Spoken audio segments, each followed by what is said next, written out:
Welcome to the Propane Fitness Podcast. Once again, we have a very special guest today, Kamal Patel, who is the brains behind Examine.com. He's a nutrition researcher, an MPH and MBA from Johns Hopkins University. Hello, Kamal. Hello. How are you doing? Pretty good. How about yourself? Hot. So the temperature has just gone up to like 20 degrees in the UK, which you guys probably work in Fahrenheit, and that'll be like a normal day in winter for you.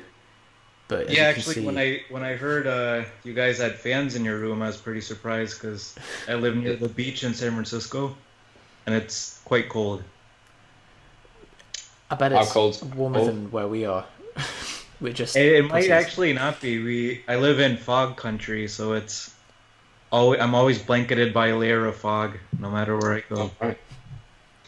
Wow, I think it's the hottest day in the UK this year. It was the hottest day yesterday, and then it's been hotter than yesterday today. So man, global warming. Second peak. I know. But like we just aren't equipped for it. Like there's no air conditioning. We're not used to it at all. So when it happens, everyone's just like, we've just been wilting. God, Terrible. So can you tell us a little bit about yourself, Kamal, for those who don't know you? Yeah, sure. So I'm a nutrition researcher. I first became interested in nutrition, like most people, trying to gain muscle. And I think it was around 1998. I first went to a gym, and I was very thin, skinny fat, I guess, going into college. And I never lifted a weight before in my life. And it just so happened the guy who lived in the dorm room next to me was a powerlifter, and a very good one. So nobody talked to him because he was kind of scary looking and quiet. And then I asked him in the cafeteria one day, I've never lifted weights before. Can you give me some advice? And he said, try to focus less on sets and reps and, whether you twist your arms inward on your shoulder press, and learn how to cook, learn what's in your food, and be rigorous at controlling your habits. So I started learning about nutrition. And then 10 to 15 years later, I started a PhD program in nutrition, which I'm on an extended hiatus from, where I study nutrition and pain, chronic pain. And somewhere in there, I started directing Examine.com, where we write about systematic reviews of supplements, and we try to get as objective as a viewpoint as is possible, while still being at least a little bit entertaining. That's pretty good advice from just like a powerlifter in a cafeteria. I know. That doesn't happen often. Usually you ask somebody at the gym and they say, work harder. Twice a week. Yeah, it's better than like any free advice on the internet, just giving it to you over a bowl of soup. I know, good. What's crazy is that guy disappeared. Like, he's not on the internet. He was a USA powerlifting, at that time, I guess he was 19 or 20, record holder, and he was just shy of 2,000 pound total. And then right after he graduated college, he was gone. He's not on the internet. He's not on social media. I don't know if he's still lifting weights or if he's just in a dungeon somewhere, but it sounds like then that this was more of like an angel or a figure that you met rather than a real person that, Yeah, it might have been drug induced. I'm not totally sure, but a drug-induced vision where your spirit father told you to learn to cook. Yeah, it's rare to have a powerlifting spirit father, but it's pretty good. Right. Well, I suppose like Harrison's spirit animal is Ed Cohn, so it can happen. So, funny enough with Ed Cohn, right after I talked to that guy, the first year I gained a lot of muscle and fat at the same time, and I was like, I'm going to try a powerlifting contest in the next year. And I was like, it's a bit of an aggressive timeline. Let me find out who's best at powerlifting on, by Googling. There was no Google back then, so I think I used web crawler, Alta Vista, and Ed Cohn. So to this day, I'm good at Googling for people's email addresses, and I found his email address. I wrote him a really long email, and he replied the day after with specific advice on how to prepare for your first meet. So, he's like the nicest guy in the world. That is hilarious. You were like, I want to learn powerlifting. I know who is the best powerlifter in the world, and then just send him an email. Why yeah, not? and I don't think that would happen nowadays with the superstars of lifting, but oh man. So everyone else is like scrambling around for some decent information. Then you're just the first two people you ask for advice just happen to be. I know, right? Pretty lucky, and I get kind of tired of people saying, "Oh, just ask, just email, people who are the best in their field, and they'll email you back." Because I'm a bit shy usually, but that's the only people I ever needed to ask a question to, and it's done. 100% success rate. Yep. Fantastic. Brilliant. So you mentioned the heat's getting to us. You mentioned examine.com. Now, for anyone that has managed to live under a cave and not discovered the wealth that is examine.com, can you tell us what, how do you access it and what is it?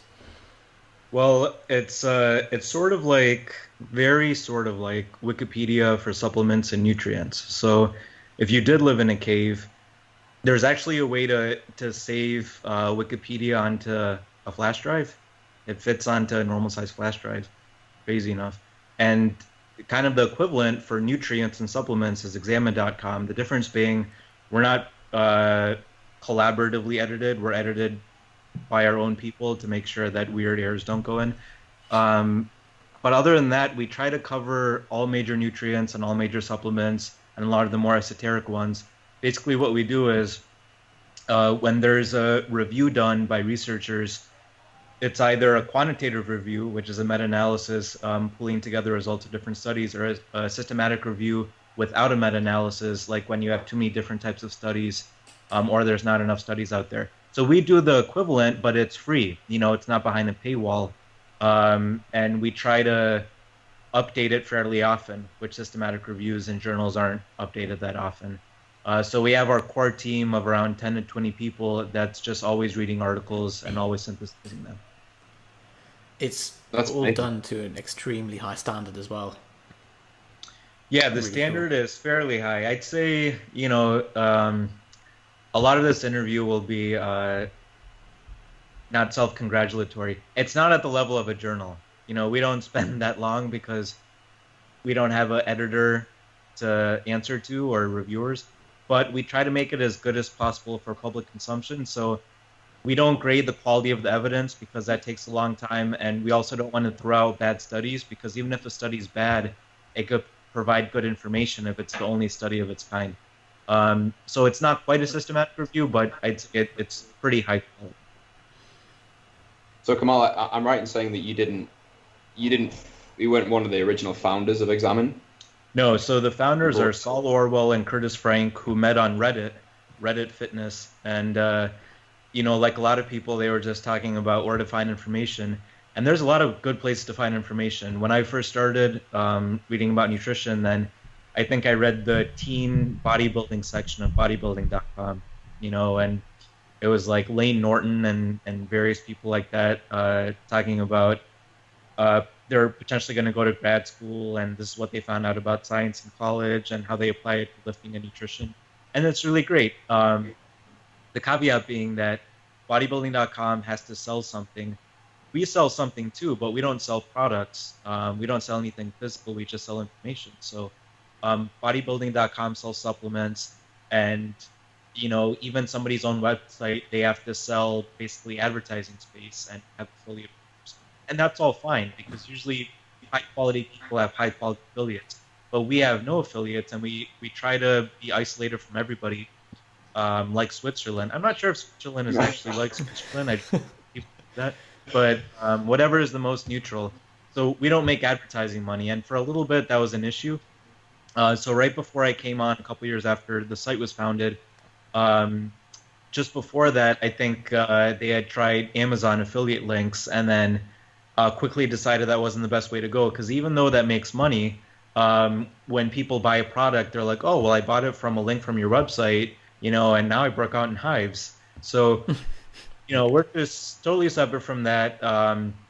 We sell, all the website is free, and then we sell additional information above that, and that's how we're different from every other website. And the second way is that I don't think there's other websites that try to be systematic. And by systematic, I don't mean thorough. I mean literally systematic. So looking at every single paper that's been published on various topics. So those are the two things that make us different.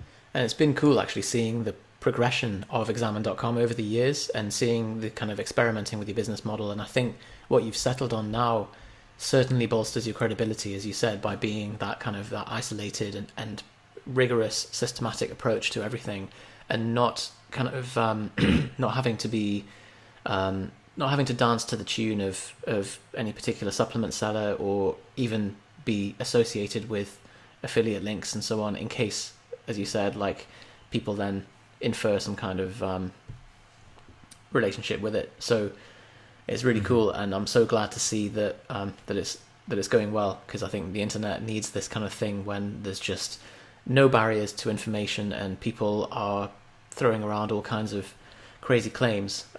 It's a nice kind of oasis of scientific truth. Yeah, ideally there would be something like this in every facet of life. I don't know if you guys like gadgets a lot, but Wirecutter is the best site for electronic stuff. And then what's their kitchen kind of one called? The Sweet Home. Yeah. So basically everything I buy nowadays for myself is recommended by them. Like I bought a standing desk recommended by them, and it's great. I bought a sous vide machine, and it's great because recommended by them. And they have affiliate links, which actually works in their case because, it's a device. They're not saying anything about it other than it heated the water up to this temperature well, and it cooked a steak pretty well. Whereas there's like 20 trillion supplements out there and brands. So if we recommend something, it's really saying something about that product and what it could do for your health, which is a big thing. We don't want to mislead people. I suppose it's very different, isn't it, when someone's putting something into themselves that using it, there's a very different consequence to like, oh, my desk wasn't quite the right height versus I died as a result of the the dying is a lot worse than like cramping up or exactly yeah. Well, so speaking of dying, peer review as well. Lack of death. So speaking of dying, so the opposite of dying is being really healthy. And do you like that segue? So we're gonna thriving even, because I watch these survival shows and they say I'm not here to survive 21 days. I'm here to thrive. No, thrive. I like it. Sounds stupid to me.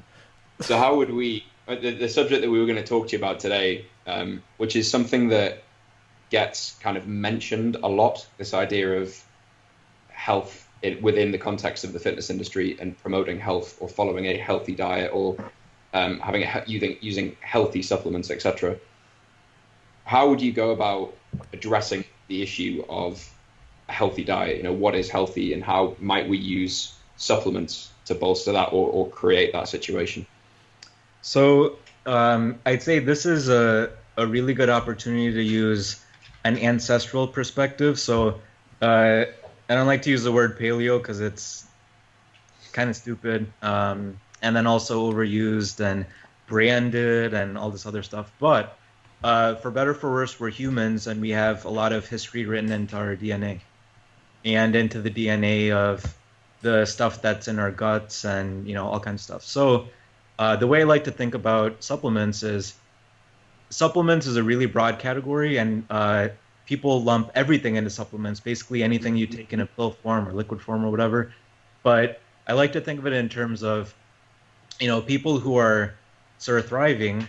They're okay with their diets and they're basically happy, and they don't have a lot of chronic conditions.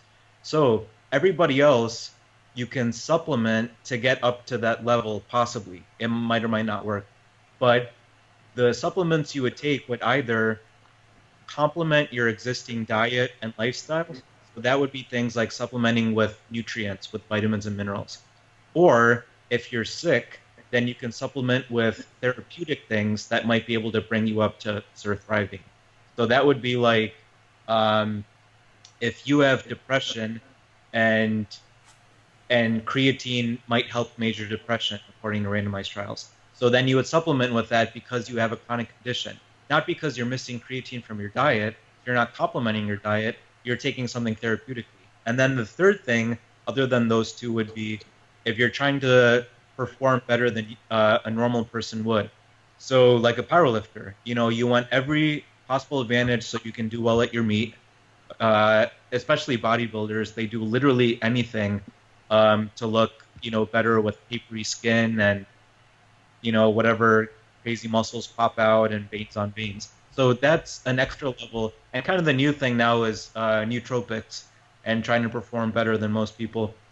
So those are the three types of supplementation. And you always have to take a step back and consider which level you're at. So if you have any condition whatsoever, you have to address those before trying to perform better than people. And those would be things like supplementing for sleep, supplementing for stress, and supplementing for general health and chronic conditions. It's interesting you mentioned that it's kind of a blurred continuum as well, and there's no real division between them. And in the case of depression as well, where does a supplement stop? If you're taking creatine or if you're taking an SSRI, they're both going to be kind of supplementing your neurotransmitters in some way, and so at what it is kind of a continuum. And I imagine some of the supplements that a bodybuilder might take may not actually be healthy in terms of longevity, but it'll achieve the goal that they're aiming to achieve in terms of muscle mass or fat loss or whatever. So like with the continuum, we just analyzed this article about postpartum depression, and it was a supplement that was meant to influence neurotransmitters, and it was actually targeted to the postpartum blues, which is a normal temporary thing that lasts a few days, a couple of weeks, that happens sometimes before postpartum depression. So that happens for everything, for any condition.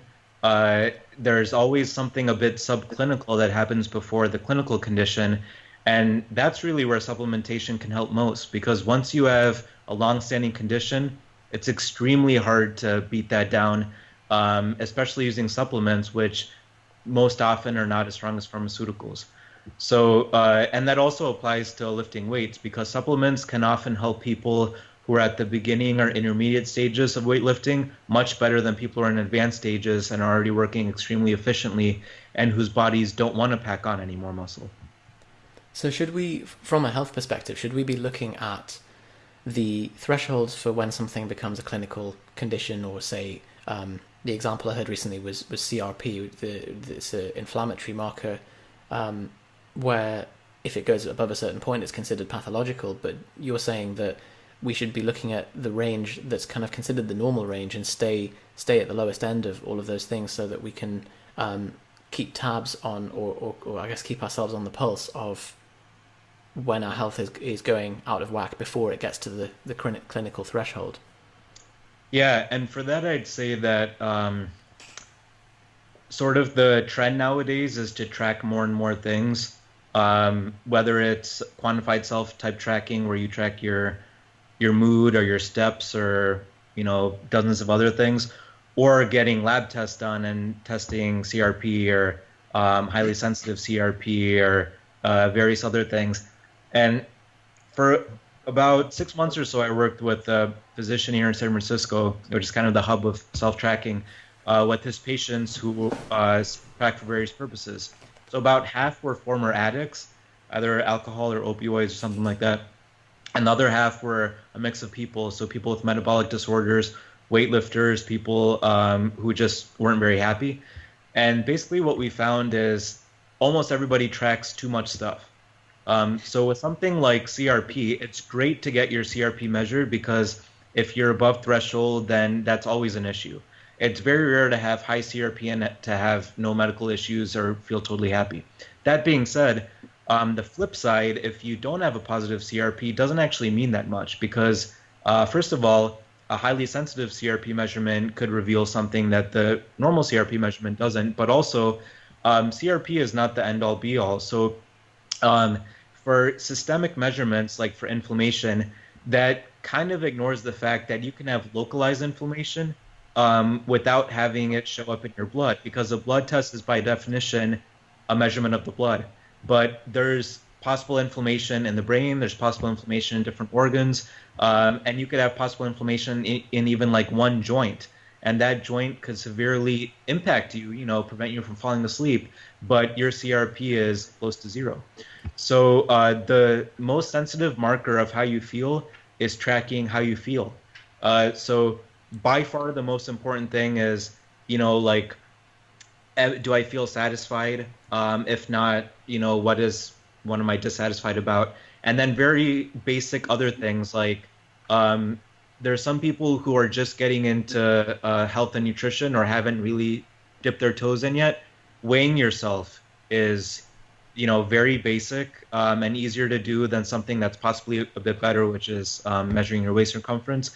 But weighing yourself and getting a Wi-Fi scale so that you don't have to write it down. Team Wi-Fi scale checking in.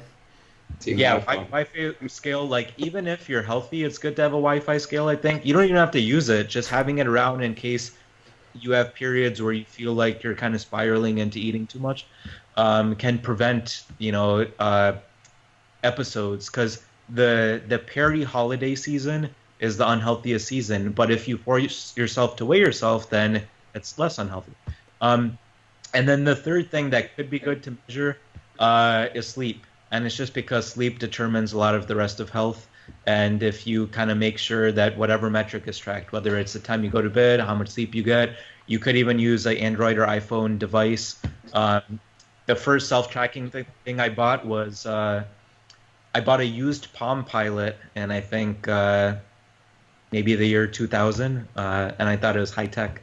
And it somehow hooked up to a sleep watch that had an actigraph in it that was kind of used for like at-home sleep tracking for sleep apnea.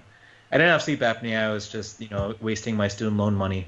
But so I would use that, track my sleep, and, now it's free using any phone.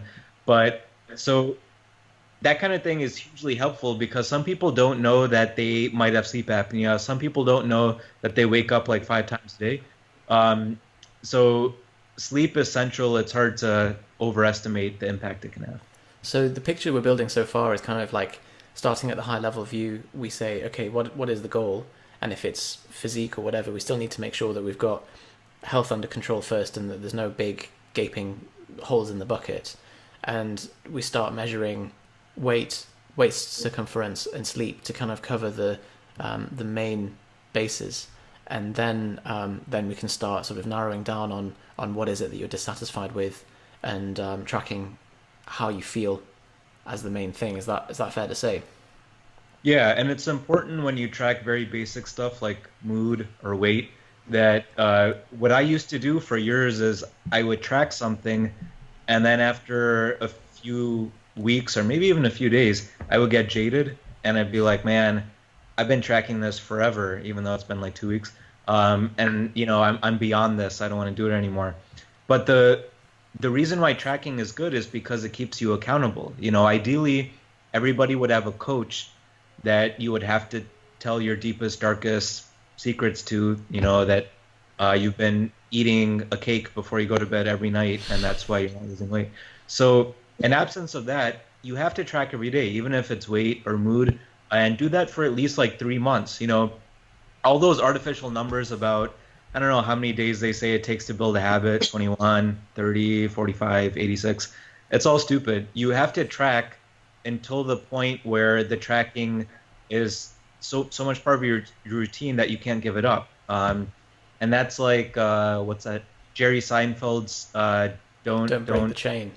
Yeah, don't break the chain. So people who are really hardworking, either they force themselves by, not going so long they don't want to break the chain, or like Elon Musk or Bill Gates or whatever, they don't need to track because their inner drive is bigger than yours, which is, it's like not a slight on anybody, but not everybody has that drive to be the best at whatever they can be, because we're humans and we don't want to spend all our time, being robots.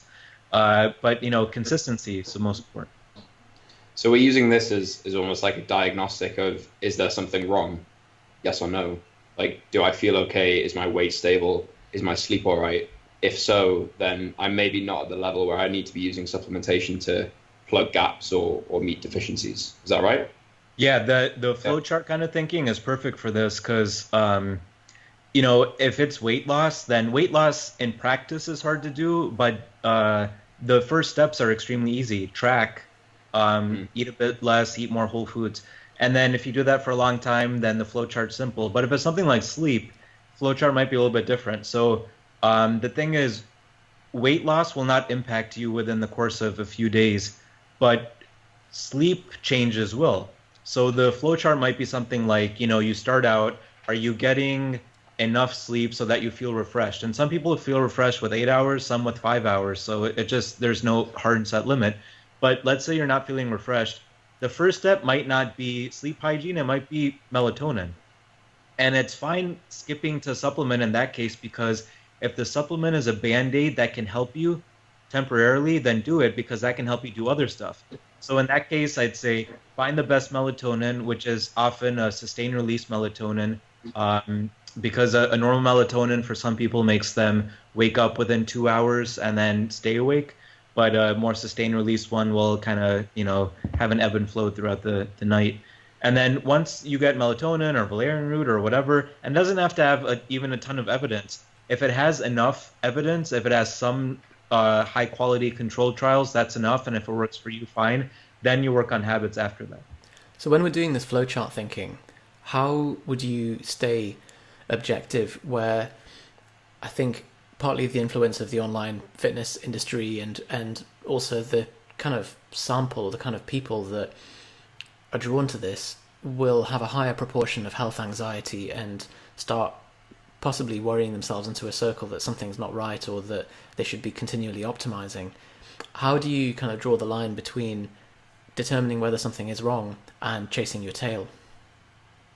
So this is a tough one, because I don't know quite what it's like in the UK, but in the US, primary care doctors, it just sucks for them, because they have to do a bunch of administrative work as well, because we have all these insurers. I know that the UK is not perfect when it comes to health insurance, but at least people have insurance. So like here, I used to work for Blue Cross Blue Shield, the largest insurer here, in the corporate strategy department, crazy enough.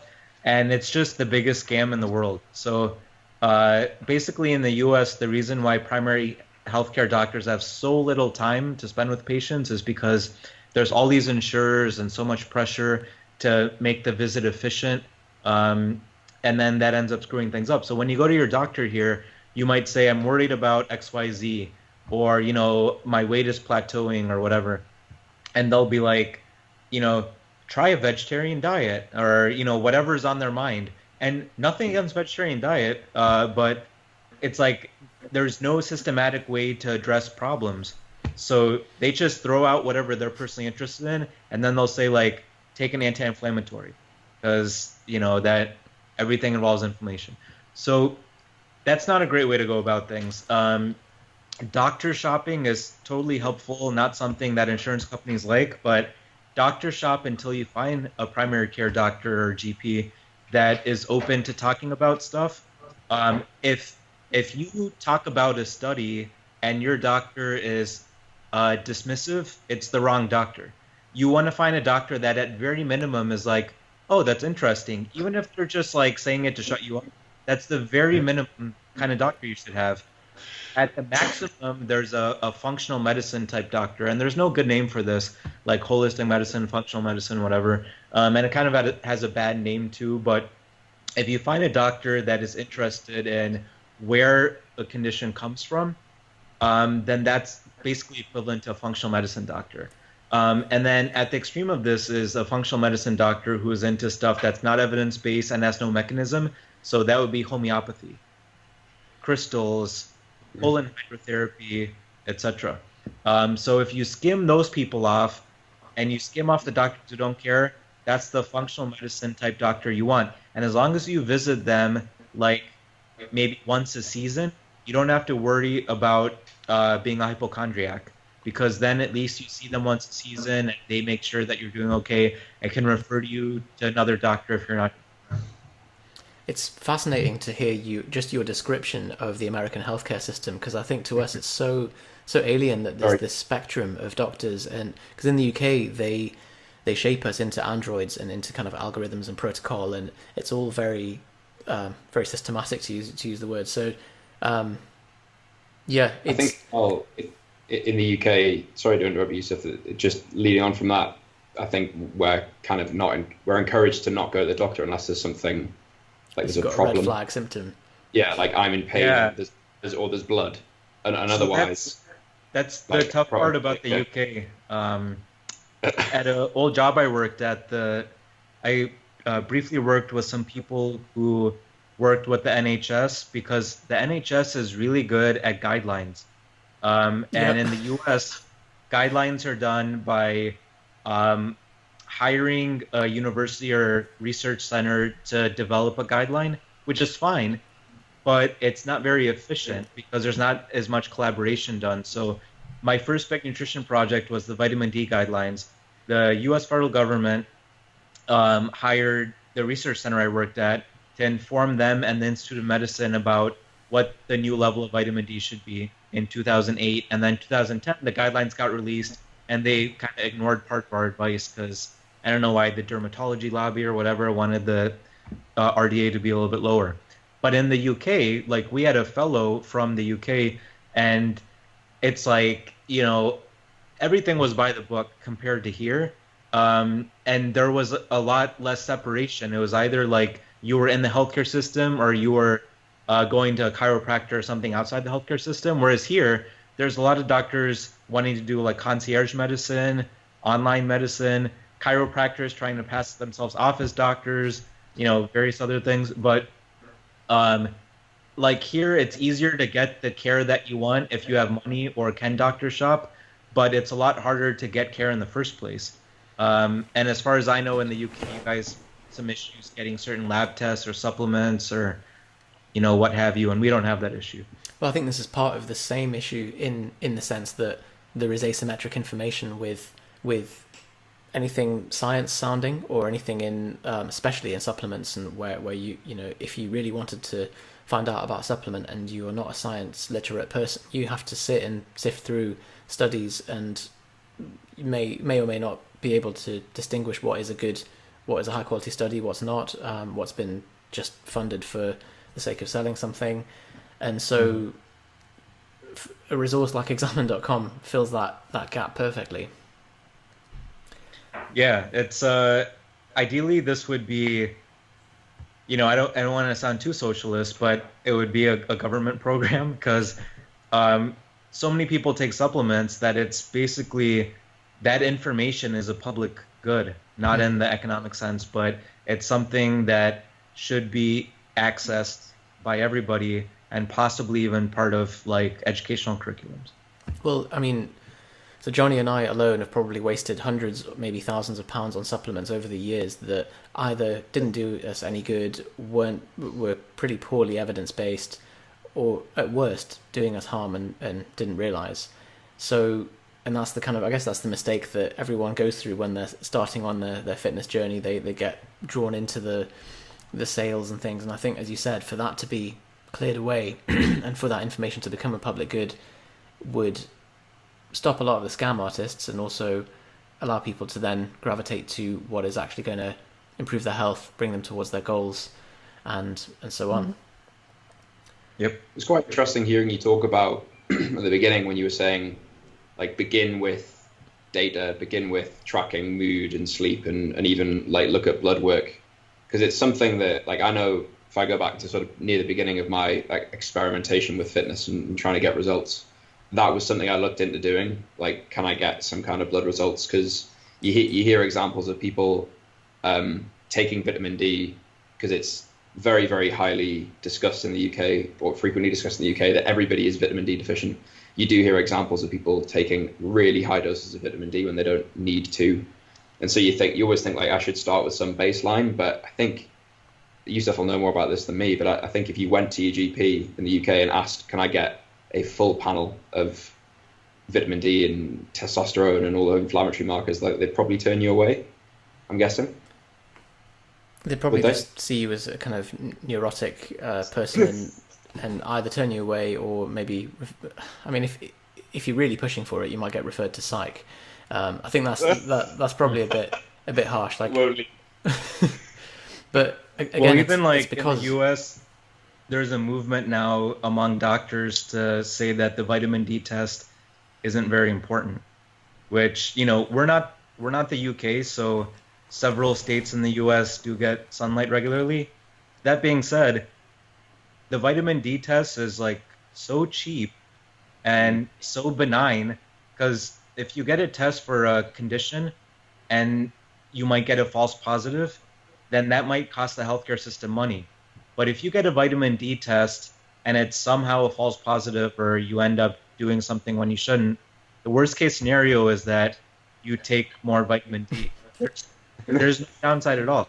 So there was this umbrella review, which is a meta-analysis, is a quantitative pooling of different randomized trials, usually randomized results. And then there's actually a level above that, which is very rare, called an umbrella review. And it can only be done for things that have a ton of research, like vitamin D. So there was an umbrella review 2-3 years ago that went over every meta-analysis done on vitamin D. So when I was working at that research center, I had to read every study on vitamin D in bone, and it took me 4 months. It was a long time. So this study looked at every meta-analysis, which then technically covered every study. And then it concluded that there's actually not much evidence for vitamin D and health outcomes, except for very limited things. So I read through the paper, and I highly respect the lead author, who is the guy who wrote the paper that said 90% of medical findings are wrong a few years ago. And he also used to work at my research center. But this paper is kind of bullshit, because, just think about it intuitively. You have a meta-analysis that spits out a number, P is less than 0.05, that vitamin D doesn't help blood pressure. Okay. But then you have a meta-analysis of different meta-analyses. So you say P is less than 0.05, that out of these 15 meta-analyses, vitamin D helps blood pressure. So then you're looking at a collection of 80 randomized trials, summed up into 12 meta-analyses, summed up into one number in an umbrella review. What does that say? Because you're losing all granularity of the individual studies. So what if the best study out of those actually show that vitamin D did help blood pressure, and the rest are older, not as good, and populations that don't apply to you, and people with disease, whatever. So, I don't trust that result, which is why it kind of sucks for people, because if you're just Googling something, you're either going to find a random study or a really broad overview that came up with one number summary of a study, and you lose everything in between. So, it's really tough, and that's why, I'd say vitamin D nor any test will ever be recommended by health authorities, because they'll say, well, it doesn't have conclusive proof that it helps health outcomes, which is never going to happen, because no individual nutrient will help a health outcome. It has to be in the context of already nutritious diet. That's very interesting, and especially the fact, as you said, for the layman that will, or for anyone that just Googles it, it's completely impenetrable. Yeah, they'll get a random spatter of data, or and it really requires someone like yourself who's spent 4 months reading every bloody paper in bone and vitamin D for it to actually to be able to draw a conclusion from it. And I think as well, you said that maybe the key difference though with what you said, Jonny, about going to the GP and saying, can I just have a full blood panel, is in the American system, you can almost come forward with no symptoms and say, I want to be investigated. And that is not seen as a weird thing. Whereas I think the NHS perspective is that you must justify every investigation. And if you investigate a patient who is asymptomatic and you come up with an abnormal result, you then have an ethical quandary of, do I treat them? Do I investigate further? What's the next step for this? So the whole paradigm is very different. That's got to be a resources funding issue, hasn't it? Like the difference in the way that healthcare is provided necessitates that it's a rare thing in the UK. The UK is trying to save money, and the US is trying to waste money, and they both end up at suboptimal outcomes, but in different ways. Because in the UK, it's just so apparently it's hard to get stuff. In the US, I have a lot of joint issues, I've had something like 18 MRIs. So, Oh, and it wasn't hard to get, I would go into the doctor, the x-ray would be negative, they would do some tests, they'd be like, oh, you might have a labrum tear. Do the MRI, shows a small to medium labrum tear, and then, do you want to have surgery? That doesn't happen in any other country because you have to like at least go through physical therapy or something, right? There has to be something you go through. Whereas here, people doctor shop for bad reasons, drugs basically, and then also the worried well doctor shop, and that makes it so that people who want to be healthy cannot doctor shop as well, which is too bad. And having researched various pain issues a lot, it's one of the main reasons why the chronic pain situation in the U.S. is so screwed up. It's because people who have pain conditions who don't have any options other than opioids can't doctor shop because people get suspicious of them. But you can be like, oh, I hurt my back, and as you can see from my medical records, I've had this low back pain for a long time, so I need this prescription. And as long as you doctor shop thoroughly enough, you'll find a doctor to prescribe you opioids. But then the DEA, the Drug Enforcement Agency, will bust somebody, and then all the doctors in the area will be like, we're no longer prescribing opioids. And that sucks. Now like all these people are dying because they have to find some other way. Like there's housewives who used to be hooked on opioids who now are looking for alternatives. And on the bad end of things, it's heroin. So that never used to happen, and now it happens, and it's because we're not a regulated healthcare system, whereas you guys are too regulated.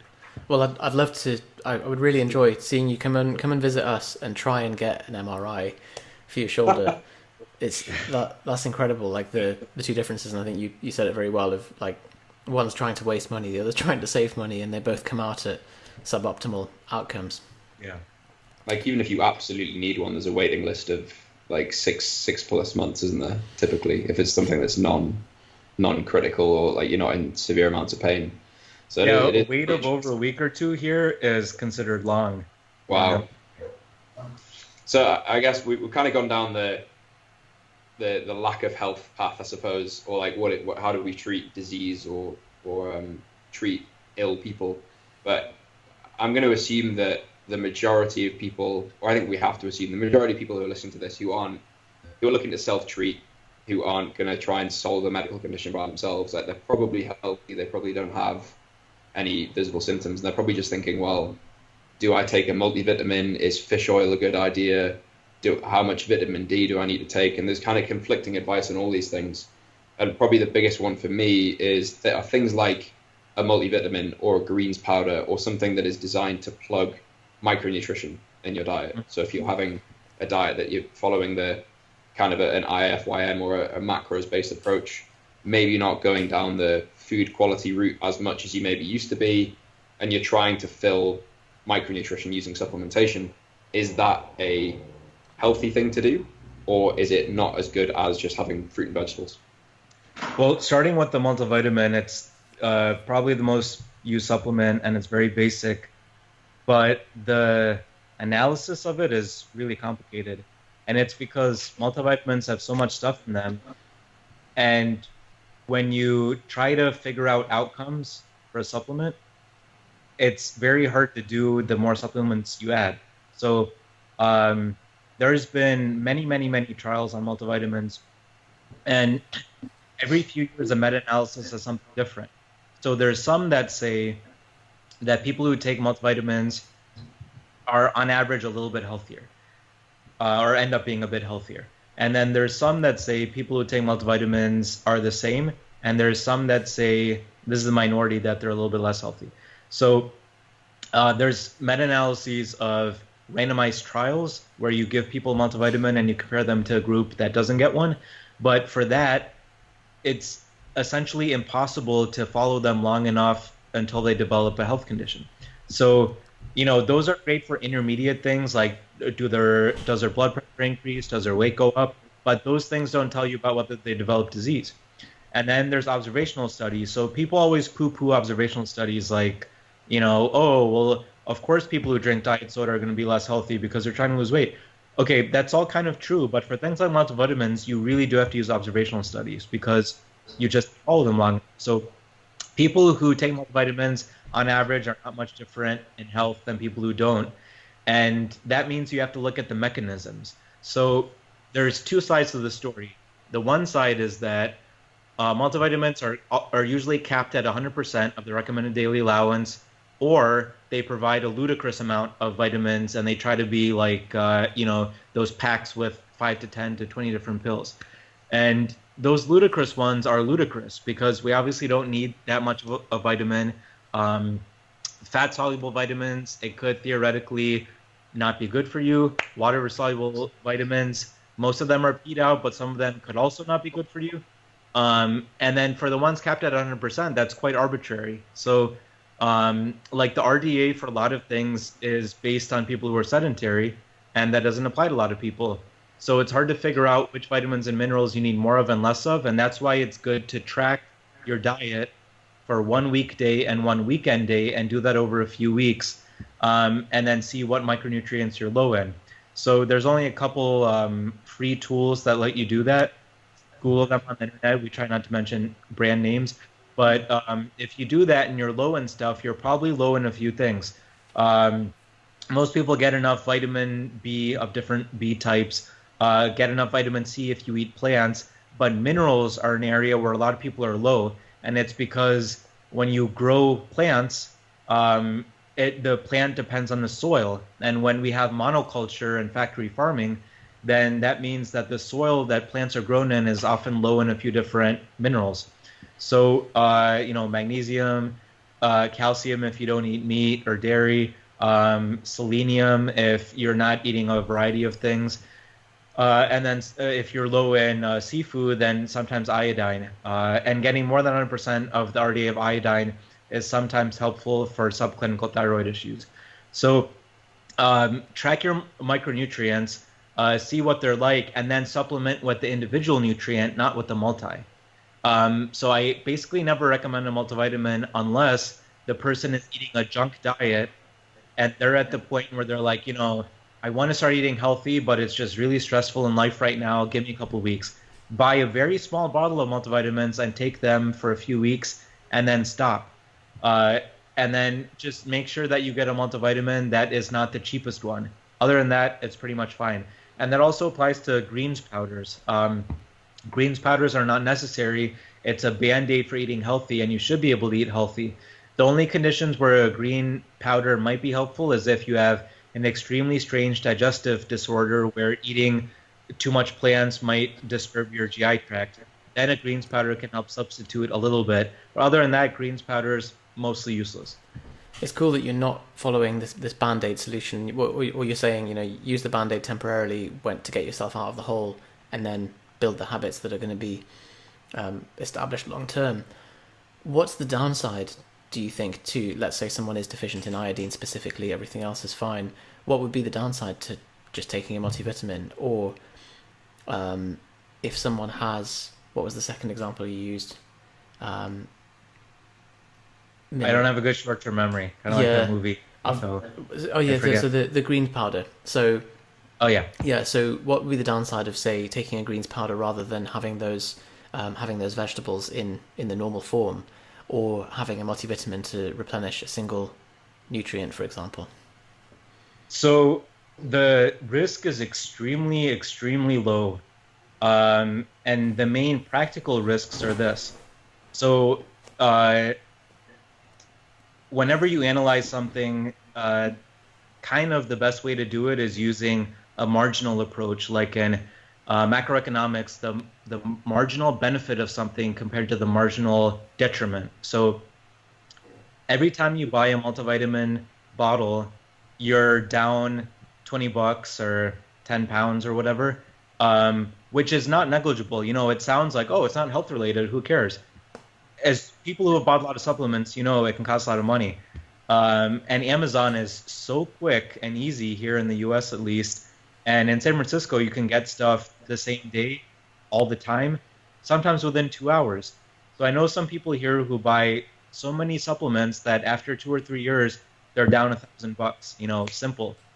It seems like no big deal, But again, in economics, that $1,000 is the opportunity cost of the supplements you buy. And the opportunity you had with that $1,000 is to spend it on something cool. So I'm going to go do something after this podcast that's somewhat cool, an infrared sauna. And it might or might not have benefits, probably not for myself, but it's definitely not harmful. And I could get, 30 sessions of infrared sauna for the amount of money I would have spent on multivitamins, fish oil, and probiotics if I would have taken those in the last 2 years. So those are very basic things, and infrared sauna is probably more helpful than those for various reasons, some of which I know and some are just theoretical. So for something like a greens powder, the detriment is a little bit different.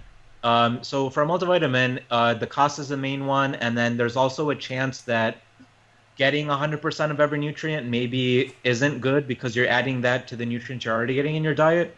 So B vitamins are water soluble. So everybody's like, oh, it doesn't matter. Take that fizzy cold preventing drink. It gives you 1,667% of vitamin B12, and that's great. Except for the fact that that's pretending like you know everything about the vitamin, and not even the best researchers know. So for like folic acid, it's been enriched in flour and stuff for quite a while in the US, and I think probably in the UK as well. And that's to prevent neural tube defects and other things for women who are pregnant, which was great up until maybe 10 years ago when they started finding out that an excess of folic acid could predispose somebody to cancer. So then the question is, what is the threshold level for too much folic acid? And we don't know. So that means you probably don't want to take too much folic acid. Getting 100% extra folic acid is almost assuredly not too much, except for the fact that we don't know. So in public health, the precautionary principle says that basically if you don't know and it's important, then don't go gung-ho on things. So that's why I don't think a multivitamin is a good idea. For a greens powder, it's different because they don't have as broad of a spectrum of things that are over 100%. It's basically the things that are rich in greens. So other than nutrients, it's like chlorophyll. Chlorophyll is actually pretty good because if you take chlorophyll with stuff like charred meats, it competes with the myoglobin from the meat, so it's not affecting your gut as much.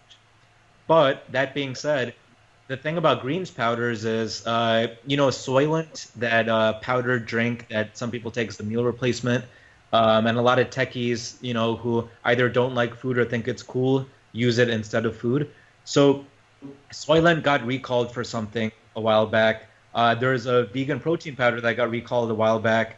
The chances are very low that your canister of powdered greens or protein powder is going to be recalled. But if it's recalled, the worst case scenario is you get like some kind of food poisoning, which isn't that bad until you realize that food poisoning is not benign. Food poisoning literally means that your intestine is being poisoned by too much of a bacteria, and there's kind of like a perfect storm of badness going on there. You might just be sitting on the toilet wondering when it's going to stop, but the bacteria in your gut are possibly being displaced and decimated. So you don't want to get food poisoning. You don't want to get like too much of heavy metal because a particular batch was not checked.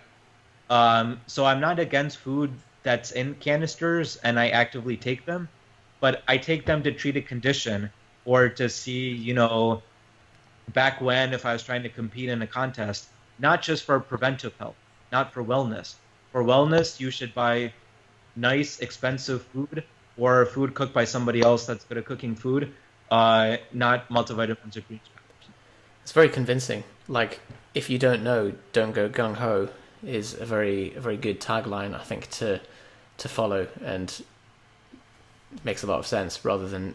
And you do see people that they just collect supplements and just take it all because why not? Something's got to work. But then the flip side of it is, as you said, that there's a small chance of recall or that it's doing something that we don't know in the data, and when you compound that over several supplements, then the risk grows. And speaking of which, beta-alanine is one that we wanted to ask you about. Mm-hmm. Just because I've seen something on I forgot the guy's name now. He writes for Subversity, Oh, Adele? Yep. Or Alex? Or yeah. That's the one. So, yeah, he wrote something a while ago about beta-alanine depleting cerebral taurine and could provoke oxidative stress and damage in the brain, just through a potential mechanism that's not been established per se. Would you say the same kind of thing along those lines with things like beta-alanine if we don't know the full data on them? Yeah, so beta-alanine is actually a perfect example. So Subversity is a great website, and Adele is a reviewer for our Research Digest. And it's interesting because a study will show, he has a unique way of writing, like something boosts protein synthesis by 233% in 2 weeks. But then he's also pretty good at looking at possible detriments. And something like beta-alanine does not have strong enough benefits to cancel out possible detriments. So unless you're a competitive athlete, beta-alanine doesn't really fall in that sweet spot. Creatine does. Beta-alanine in moderate doses possibly could if your individual effect is stronger than normal. But in most studies, beta-alanine does not have a strong enough effect where it's basically outweighed by anything. And other examples are like ALA, alpha lipoic acid, sometimes used for longevity or for blood sugar reduction or antioxidant capacity or stuff like that. But ALA could also be harmful in the long run for the liver. It's hard to know. There's only been one good study thus far. So there's two different types of supplements. There's the isolated things like ALA, and then there's things like creatine that are already in fairly moderate to high levels in the body. So it's not like the micronized creatine that you get in the canister is natural, but creatine in and of itself is natural. So things that are fairly natural, or even like something like desiccated thyroid, don't randomly buy that and take it because hormones, it's not something you want to mess with. That being said, like desiccated thyroid is something that people have taken for a long time, and in the East more so than the West, there's a common saying, eat what ails you. So the initial one was that guys would eat bull testicles in order to get testosterone. So people don't do that as much nowadays, I think. But it applies to a lot of things. You can eat skin to possibly help your skin because of collagen. You can eat tendon to possibly help tendon because of collagen and other stuff. But the basic thinking behind that is that it sounds corny, but there's plenty of stuff to experiment with that's natural, whether it's plants, whole plants or teas or extracts, or things from animals like that, before you need to get into stuff like beta-alanine. So that feels quite damning of beta-alanine, and so I wonder how many people will be throwing out their tubs of beta-alanine. Yeah, I actually liked beta-alanine when I took it, so I feel like a hypocrite a bit, but I don't know if that's just because of the tingly feeling. I can't really tell. I think there's a benefit, isn't there, to things that you feel working. Like a lot of supplements, kind of like you take it, you like swig some water, and you're just like, oh, yeah, I hope that was worth the £4,000 that I just spent. Whereas and it's and that applies equally well to things that don't cost as much. So if you feel like your expensive supplement's doing something, and it's sustainably doing something, and you test it by not taking it, and you feel worse, okay, maybe keep taking it. But this was probably a sign of things to come. But something like 15 years ago, I started experimenting, doing controlled trials on myself, where I bought a capping machine, and I would cap stuff, nootropics, and then I would tell somebody, to pick which set of pills was the intervention one and take that for a couple of weeks and note the reaction. So I don't do that anymore because it's really overdoing it. But the downside of that is that you lose all placebo effect. So the placebo effect is actually much more powerful than most supplement effects, and it's vital to take advantage of the placebo effect in other areas of life. So like one of the main reasons massage is helpful is because of human touch, and human touch is a mix of various sensory things that help and also placebo. So people mix up placebo and things that are placebo-ish. So like going to a kind nice, open doctor is kind of a placebo. But because, like sympathetic tone is so important and state of mind is so important, if you have a healthcare practitioner that is relaxing, that episode of being with the doctor can stick in your head for quite a while. So maybe that's, under the area of placebo or maybe not, but very tiny things like that that stick in your head are important. So that applies to like the doctor or eating a really good meal, or people in the UK, like for UK podcasts, I don't know if this isn't like broad-based evidence, but if you can afford a warm weather vacation, maybe everybody in the UK does this, it's more important than any supplement. Like a 2-week warm weather vacation is worth every single penny. And it's not just the vitamin D, sunlight increases nitric oxide synthesis and endorphin release. When you're outside, you get more social interaction. There's infrared rays as well as UVB rays. There's just so much stuff from sunlight. So I think everybody in the UK, if they can afford it, should take a warm weather vacation in the winter, because not only the stuff I mentioned, but you can store up several months worth of vitamin D from that one vacation. Unless the health effects are offset by 2 weeks in Magaluf nailing cocaine and alcohol and sexually transmitted infections and things, and then you manage to I'd say that, fully offset. Low level, like if you titrate up the cocaine and the infections, then it's okay, but you don't want to go full in right away. Of course, yeah, you don't want to go gung-ho with any infection. So that you're not completely offsetting. You still want some net benefit from the sunlight. Then fine. And I'd have to say, even on the serious note, people don't know a lot about low-level stuff, but like low-level naltrexone, for example, naltrexone and naloxone are both drugs used that kick people out of opioid overdoses, and also some other stuff. But a low level of naltrexone hypothetically could help with overeating due to basically quote-unquote addiction to food. Low-level naltrexone could also help with certain autoimmune conditions because it affects endorphin release in the brain, which also could help microglial cells in the brain, the coding of the nerve. And then low levels of probiotics could also help more than probiotics, because now there's like an arms race to market the probiotic that has the most live units. Like, it used to be that 1 billion was good. Now it's like 1 billion is nothing. Like, if you're not at 10 billion or above, then you suck. So that's kind of getting away from what a probiotic does. You really want to introduce a bunch of new stuff into your gut that has its own environment. It's like if you have a crowded house and then you're like, oh, hey, I got a house guest, and the house guest is really loud and they're going to stay here for a month.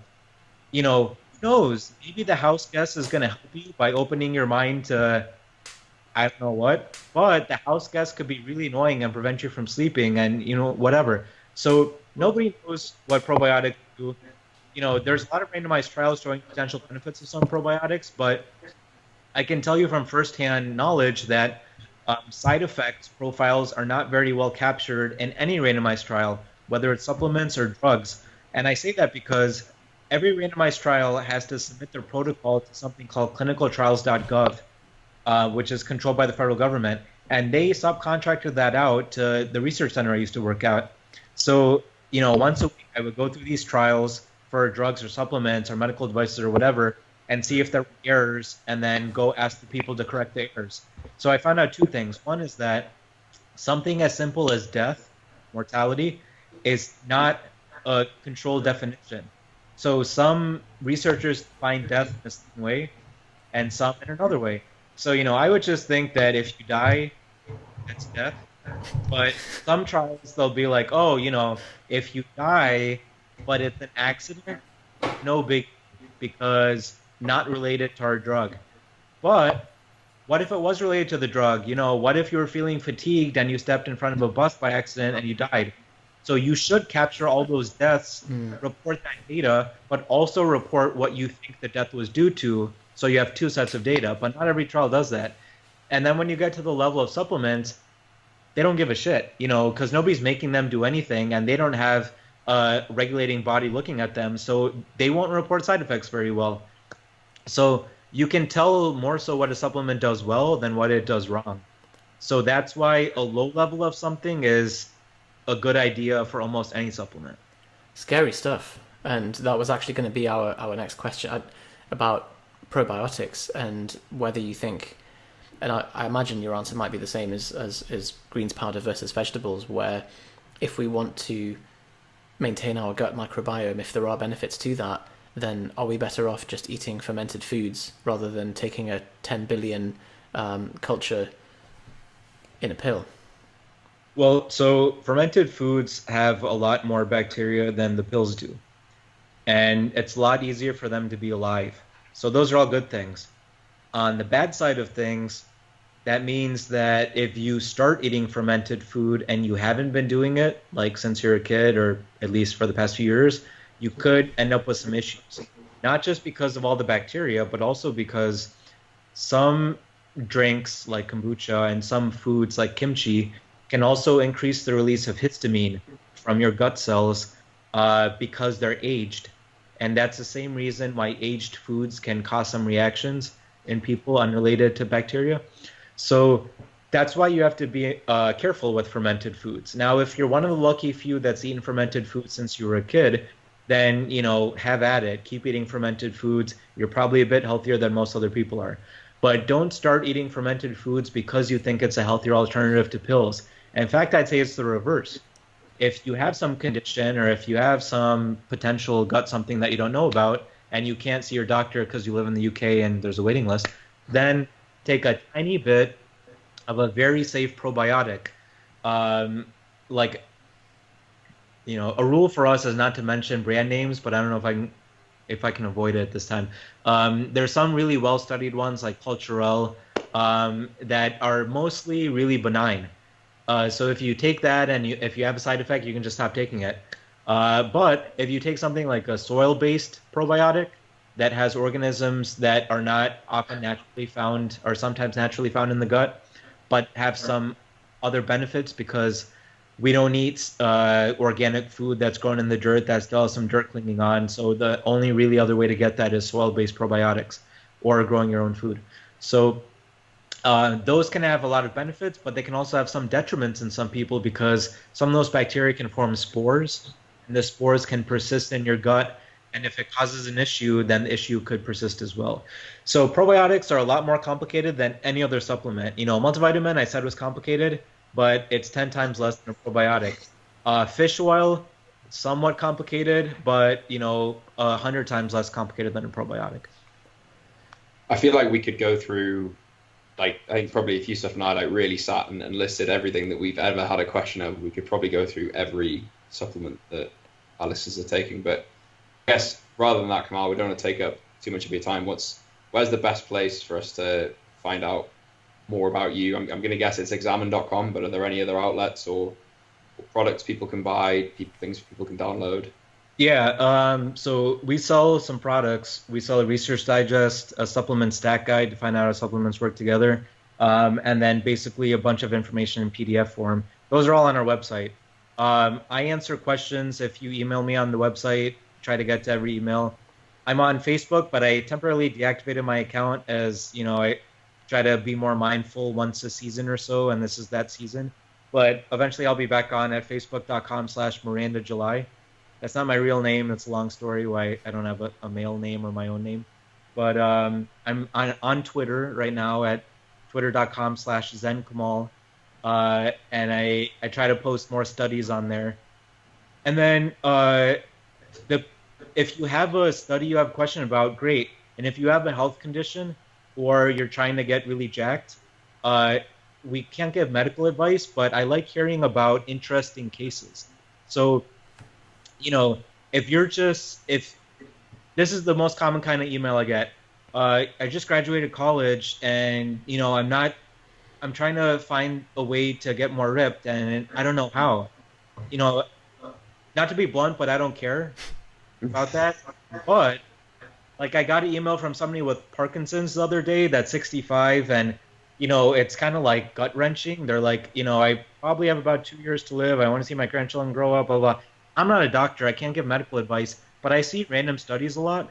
So I will email you with random studies I found just because, it's good to be nice, and you kind of get that back sometimes. So email me if you have something interesting or if a family member does, and I'd love to hear from you. It's a very kind offer, and it's really cool as well that throughout this podcast you've kind of given us and the listeners a framework to approach something which is just, I think, an absolute forest, or a jungle is the word they use, isn't it? Where tundra. Of studies and conflicting information, and even the meta-analyses of the meta-analyses of flaws and lost data. So to have this approach now to work through and see how you're responding yourself is a great way to cut through all of that. So that's really awesome stuff, and it's cool that you're also willing to help people by email in terms of special cases. One thing just before you go, we wanted to ask you about as well, which was, so you said that you'd taken some time off social media and that you're quite into mindfulness and meditation. Can you tell us a bit about that? Yeah, so I've been into mindfulness stuff since a little bit after college. Basically, I took an online test for one of those stupid, almost like what Harry Potter character are you?